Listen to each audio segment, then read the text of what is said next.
السلام عليكم ورحمة الله وبركاته. ازيكم عاملين ايه؟ يا رب تكونوا بخير. طبعا بما ان الجندفل ده منتشر بقاله فترة في السوق، وفي ناس لغاية دلوقتي ما جربتهوش وبتخاف منه عشان هو جديد علينا. ده اسمه جندفل ابيض او جندفل الوزة، دي طبعا من القشريات زي الخلول والجندفل البلح وكده.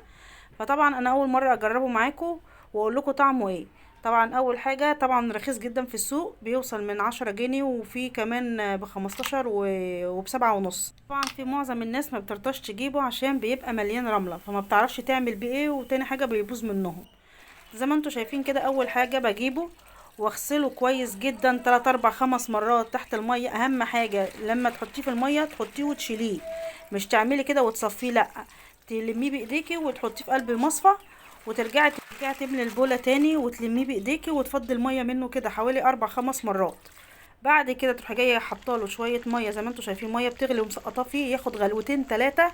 وبعد كده نروح جايين مصفيين الميه منه تاني زي ما انتوا شايفين كده. واهم حاجه تغسليه تحت ميه جايره بالشكل ده، تفتحي واحده واحده وتغسليها تحت الحنفيه زي ما انتوا شايفين كده. هو بصفيه وراح جايه شاطفه الحاجه اللي انا هطلعها عليها واغسلها واحده واحده تحت الحنفيه زي ما انتوا شايفين. بعد ما اخلص واحده واحده تحت الحنفيه هوريكم برضو الرمله تحت عامله ازاي.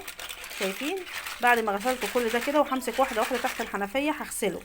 بعد ما اخلصه خالص من الغسيل اروح جايه ايه حاطه له بقى التوابل وعاملاه ايه من اول وجديد.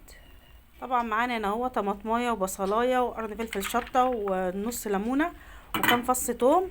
البهارات برضو ملح وكمون وشطه زي ما انتوا شايفين اكنك بنعملوه من اول وجديد عادي. وتروحي جايه حاطه له حوالي نص كوبايه ميه وسايباه ياخد غلوتين 3 زي ما انتوا شايفين. غطيته هياخد غلوتين 3 وهوريلكم مع بعض. طبعا زي ما انتوا شايفين بعد ما خد غلوتين 3 وطلع بالشكل ده، طبعا تاكليه دلوقتي بألف هنا. طبعا غسلتيه في الاول خالص وغسلتيه بعد السليق، طبعا زي الفل. انا عن نفسي لما اكلته وجربته هو ايه شغال، هو ولا واو ولا وحش، هو حلو شغال. بما ان في فرق بين البلدي وبين دوا، طبعا البلدي دلوقتي سعره يتراوح من 80 ل100، وطبعا في فرق برضو في الطعم. فده على قد تمنه كيلو ب10 جنيه شغال.